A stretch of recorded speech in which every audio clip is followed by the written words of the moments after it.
Hello there, wonderful people.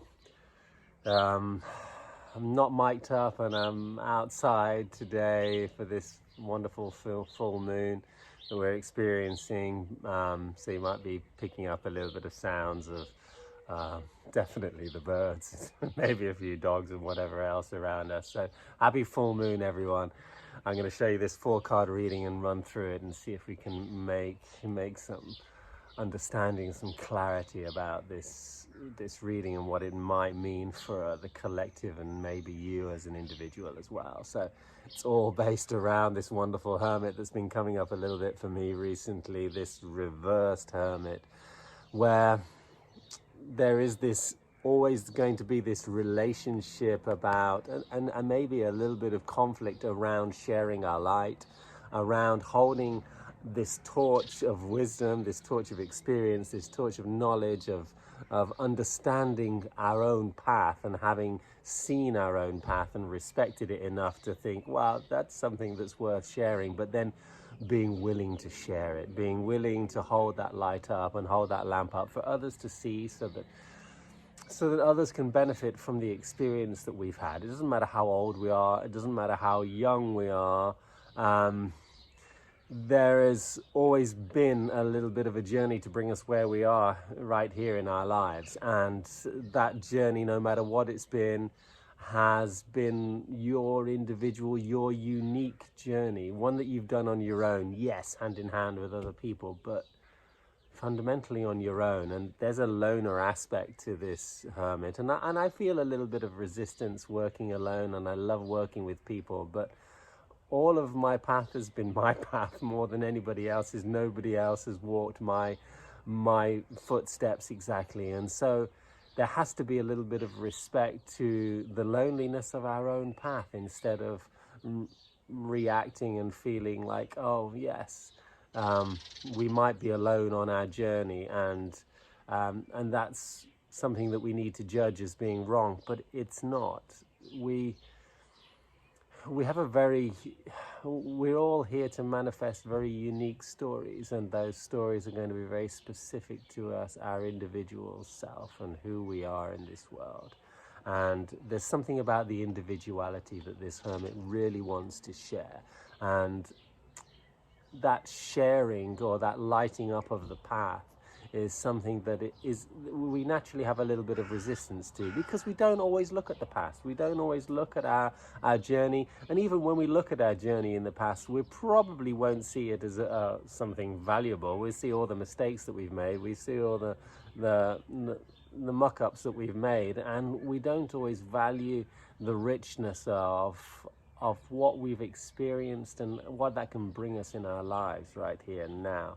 And so it's very difficult to think that we have a light that's worth sharing, and to recognize that, hey, sharing your light is not about saying, hey, this is the way, everybody. No, it's just about saying, hey, this was my path. It's been amazing. It's been incredible. It's taught me a lot. Look at what it's taught me, and I'm going to share what it's taught me.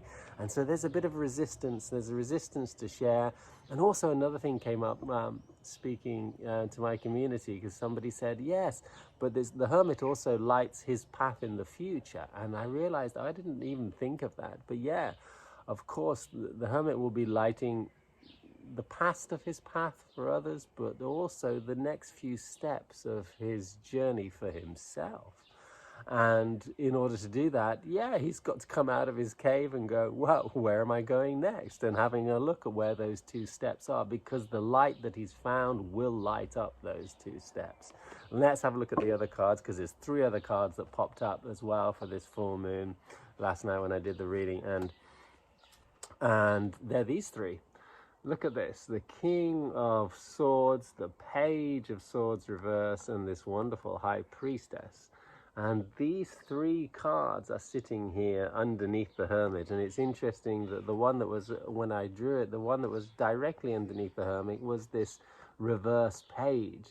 And yet you've got his father here, or her father, as the king. And you've got this amazing connection to the divine wisdom within with the High Priestess. So what is all this talking about? It took us a long time to go through it and see some of the some of the different meanings about this reading and what it would bring up.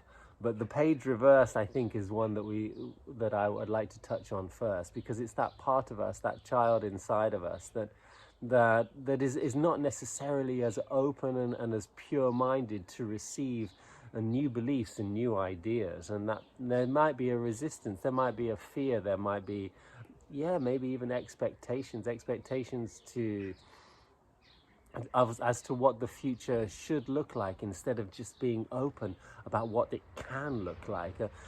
There might be this stuck ideas about what our path was and how our path looks to others, and this could be the resistance of the hermit, the resistance of standing up, sharing our light, the resistance of valuing our path, the resistance of valuing our uniqueness and recognizing that our path is not necessarily like others.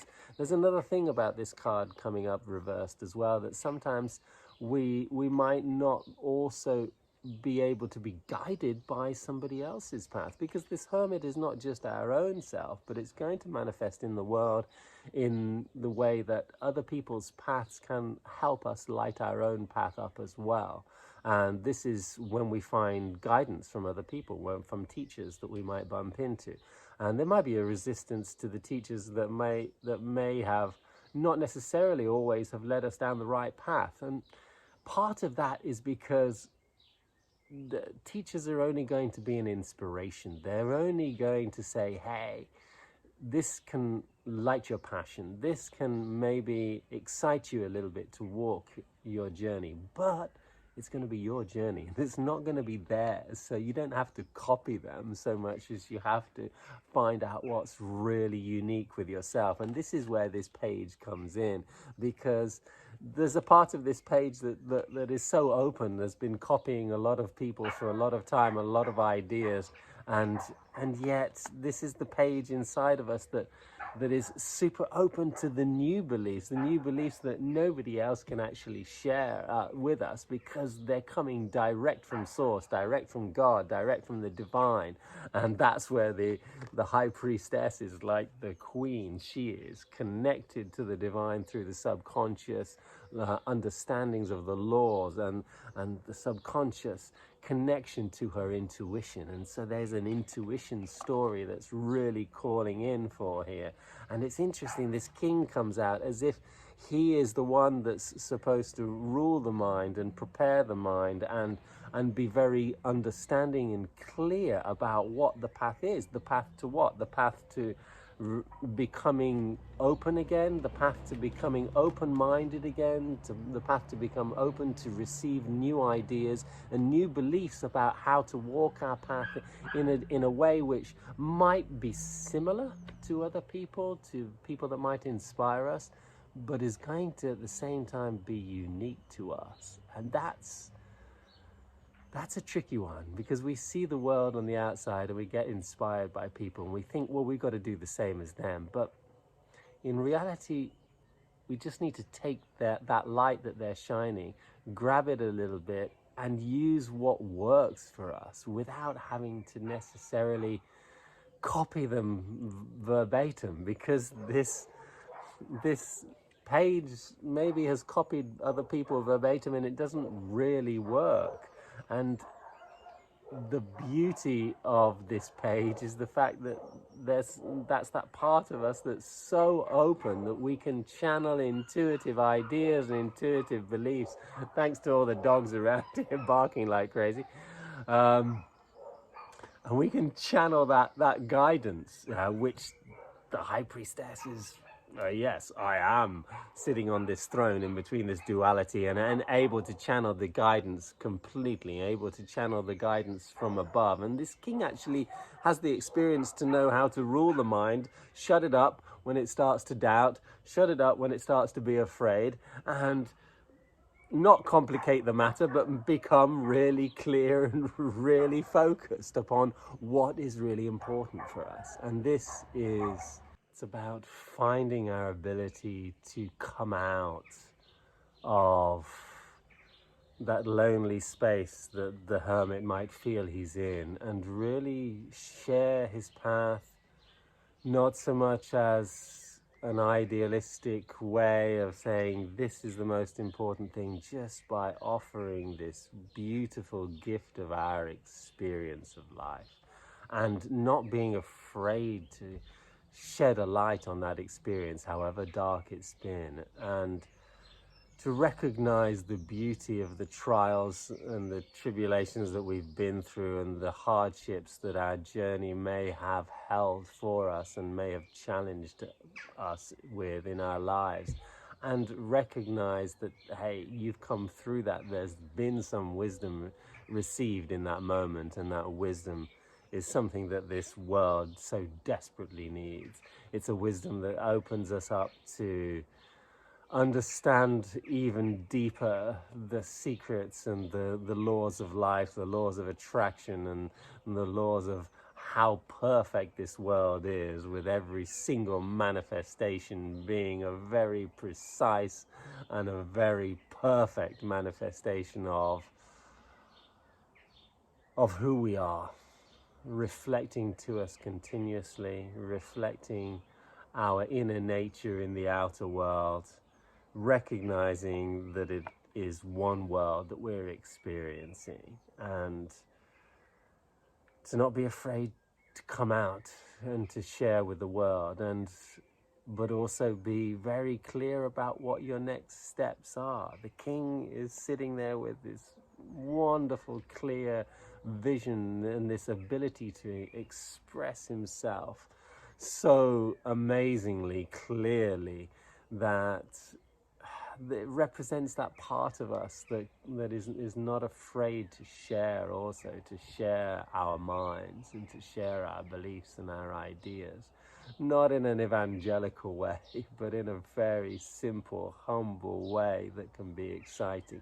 Be open to new ideas. Let's get intuitive, light up our path in the future, and get intuitive about sharing our wisdom of the path that we have trodden in the past as well. Have a fantastic full moon. Have a fantastic week, month, and much love to you all. And I'll see you soon.